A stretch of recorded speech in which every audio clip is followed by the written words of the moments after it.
Chemical bonding and molecular structure.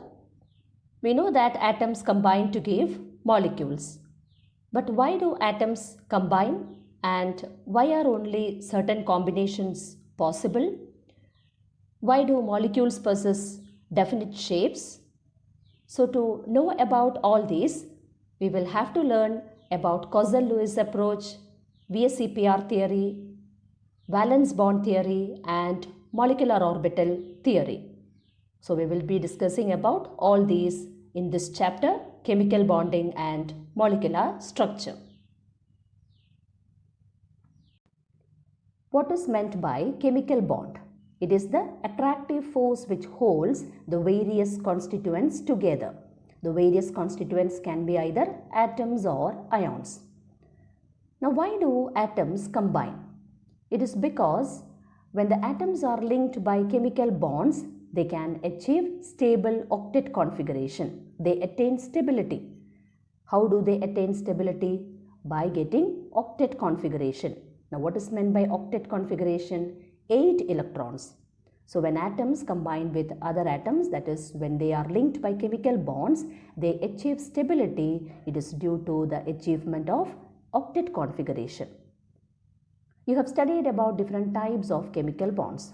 So let us now consider what type of bond is formed when atoms combine with each other. For example, you can consider the combination of sodium atom with chlorine atom. When sodium combines with chlorine, we get the compound sodium chloride. You can see the Lewis representation. In Lewis representation, along with the symbol for the atom, only the valence electrons are shown. These valence electrons can be shown either using dots or crosses. Now consider sodium. It has only one valence electron.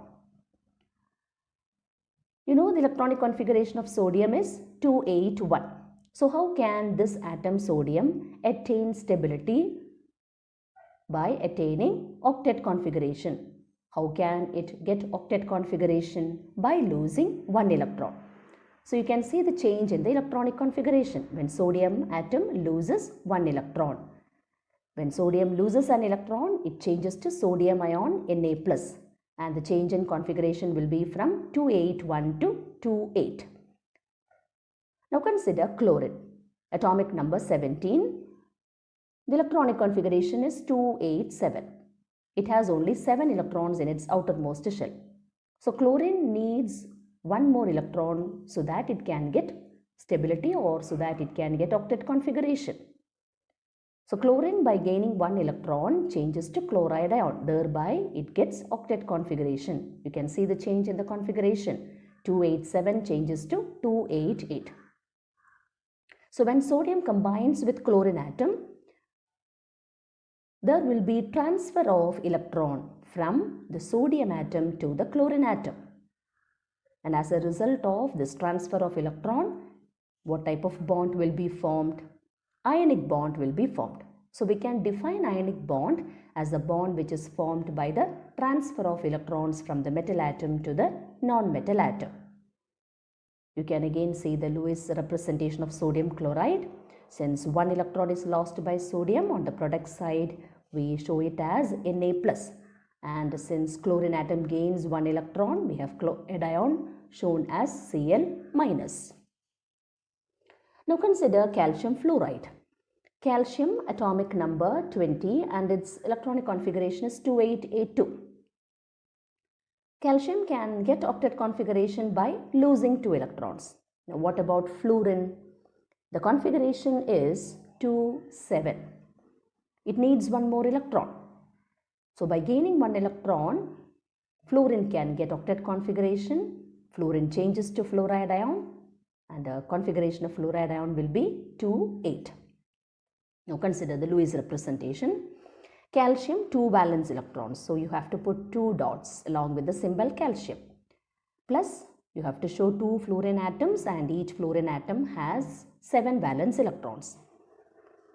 Now see how the electrons are transferred from the calcium atom to the fluorine atoms. Calcium loses 1 electron each. 1 electron is given to one fluorine, whereas the other electron is given to the other fluorine atom. Since calcium has lost 2 electrons, it changes to calcium ion Ca2+. But each fluorine atom has gained only 1 electron, so it changes to F-. But in calcium fluoride, it is CaF2. 2 fluoride ions are present since we start with 2 fluorine atoms. And you know that in ionic compounds, instead of molecules, ions are present. For example, if you take sodium chloride, it is made up of sodium ions and chloride ions. Similarly, if you consider calcium fluoride, we know that it is made up of calcium ions and fluoride ions. So there will be both positively charged ions and negatively charged ions. There will be forces of attraction between these positive ions and negative ions. This is known as electrostatic forces of attraction. The bond formed as a result of electrostatic forces of attraction between the positive and negative ions is known as electrovalent or ionic bond.